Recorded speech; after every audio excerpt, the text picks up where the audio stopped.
que tem esse filme de 1985, né, que é protagonizado pelo Christophe Lambert, o Sean Connery, né, o ator escocês também está nesse filme, e é a história de um guerreiro imortal, né, Highlander, o guerreiro imortal. E logo na cena de abertura, né, ele está em Nova York, no Madison Square Garden, ele tem um duelo, depois ele sai às ruas de Manhattan, e tá ele lá andando com o trench coat dele, né, super, super cool, estão passando os táxis amarelos, tem aquele vapor que sai né, do subsolo, você tem os arranha-céus, você tem as luzes de neon, quer dizer, você tem todos os ícones do que era moderno, do que era contemporâneo, obviamente naquele momento dos anos 80. Só que de repente o filme corta e vai para a Escócia medieval, né? Onde o cotidiano é produzir comida, fazer a água gerar um moinho, coisas muito essenciais. Então, o que é o mundo Highlander? É um mundo em que computação quântica, novos materiais, biotecnologia, robótica humanoide, inteligência artificial, tudo isso é super importante, só que água ficou mais importante do que nunca. Comida ficou mais importante do que nunca. Energia ficou mais importante do que nunca. Mineração tradicional ou com o corte dos minerais críticos ficou mais importante do que nunca. E não é que você tem um pilar aqui de itens intensivos em tecnologia e você tem um outro pilar aqui de itens mais básicos e não há nenhuma comunicação entre outras. Há uma espécie de retroalimentação, de interdependência entre uma vertical e outra. No começo do nosso programa hoje você estava falando das criptomoedas, né, dos criptoativos, que é um grande consumidor de energia. Inteligência artificial, enorme consumidor de energia, né? E como você tem ao mesmo tempo a weaponização de coisas como alimentos e energia, isso adquiriu um mundo, uma questão estratégica. Então eu estou vendo cada vez mais esse mundo Highlander aí, essa conexão, né, entre o que é intensivo em tecnologia e o que é essencial cada vez mais forte. Bom, então esse aqui já é uma continuidade até que mais fácil de entender e até faz muito sentido com os dois tópicos anteriores que a gente falou. Sem dúvida. Agora a quarta grande tendência, os Estados Unidos e sua nova Bretton Woods. O que é isso, Marcos Trujillo? Você sabe que nos anos 40, né,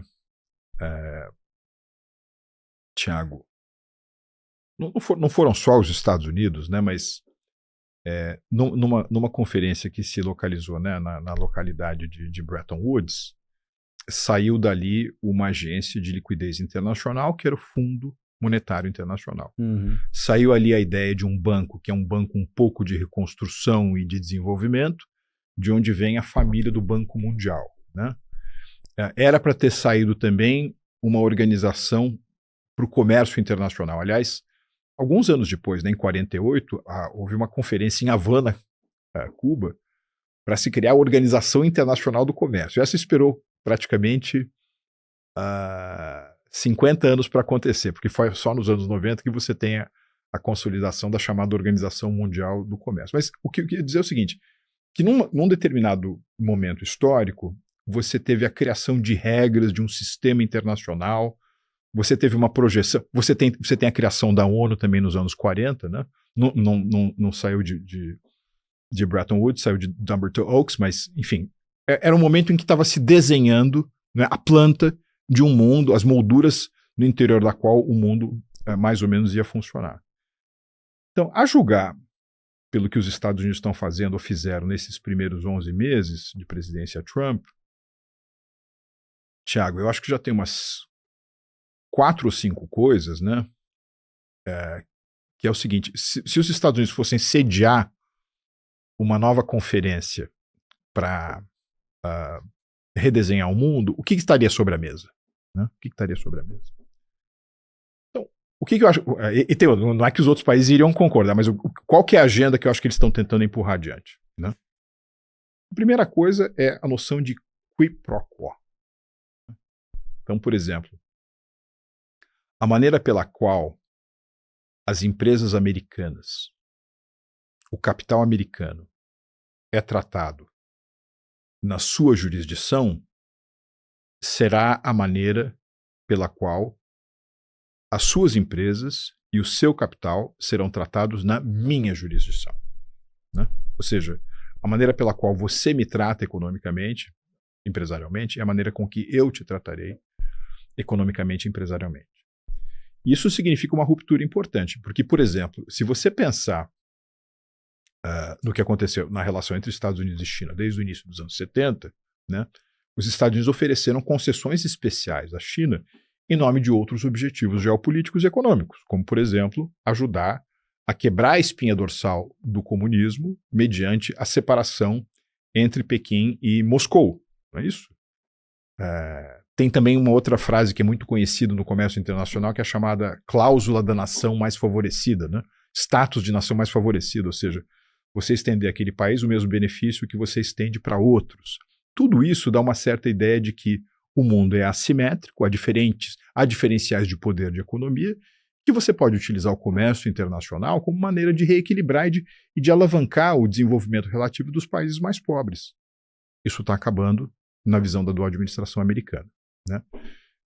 E quando você olha, por exemplo, mas você também tem uma outra via, Tiago, que é a chamada investigação da seção 301, em que o USTR, né, o Escritório de Representação Comercial dos Estados Unidos, está chamando para audiências, para conversas, para os interessados em 6 áreas diferentes da relação comercial com o Brasil, para que, no caso do Brasil, se ofereça às empresas americanas o que supostamente eles também oferecem a nós. Ou seja, é uma tentativa de isonomia dos ambientes de competição. Isso é verdade em relação ao Brasil, é verdade em relação à Europa, é verdade em relação à China, e é uma característica importante desse, entre aspas, novo Bretton Woods, o novo sistema internacional, a nova moldura internacional que os Estados Unidos estão querendo desenhar para o mundo. Tá, mas só para ficar mais claro, qual que é a principal diferença entre o Bretton Woods que de fato aconteceu e essa nova Bretton Woods? O primeiro Bretton Woods criou um sistema multilateral baseado em instituições de governança econômica, umas mais focadas em liquidez, como é o caso do Fundo Monetário Internacional, outras voltadas a atividades de desenvolvimento, né, financiamento de infraestrutura, como é o caso do Banco Mundial. Tá. O que eu estou chamando de Estados Unidos do Bretton Woods 2.0 é que eles querem redesenhar o mundo a partir de alguns pontos cardeais importantes. Então, um deles é esse tema da reciprocidade, da isonomia no tratamento da empresa e do capital, né? O que eu estou chamando de quid pro quo. Não é o único, acho que tem umas 4 ou 5 características. Outra coisa, por exemplo, eu acho que os Estados Unidos estão tentando criar uma espécie de autonomia estratégica, acho que chama insumos farmacêuticos ativos, né, os IFAs, que é aquilo que é fundamental para você produzir medicamentos, é fundamental para a indústria farmacêutica, e evita que um determinado país fique tão dependente desse tipo de subsídio, caso você tenha a emergência de uma nova pandemia, como foi o caso da Covid. Então, eu acho que esse é outra diretriz super importante. Você tem uma terceira, que é o seguinte: os Estados Unidos vão cada vez mais querer latitude, espaço de manobra, não depender da China no tema dos minerais críticos. Isso aqui vai estar no jogo também. Você tem uma outra diretriz desse Bretton Woods 2.0, que é os Estados Unidos vão querer estar o mais presente possível nas várias etapas da produção de semicondutores. Certo? Se você lê o Chris Miller, né, aquele livro Chip Wars, você vê que essa é uma rede, essa é uma sequência em que Alemanha e Japão dominam aqui, software americano ali, a luz vem da ASML da Holanda, mas tudo isso aí chega junto, né, e é terminado em Taiwan. Eu acho que eles estão querendo dar uma redesenhada nessa coisa toda. Tá. Então esse é um pouco, enfim... Deu para entender. A minha única dúvida é se é só os Estados Unidos que puxa isso, ou se a China pode ter o seu Bretton Woods também, ou como é que ela entra nessa história? Não, acho que a referência a Bretton Woods ela cabe no sentido de que os Estados Unidos eram a mais importante economia dos anos 40, né, do século passado, e os Estados Unidos continuam sendo a mais importante economia desse primeiro quarto do século XXI, uma economia de 31 trilhões de dólares, né, que tem um mercado de capitais mais profundo e variado, e que, portanto, muito daquilo que ela quer acaba influenciando a agenda que se desenha.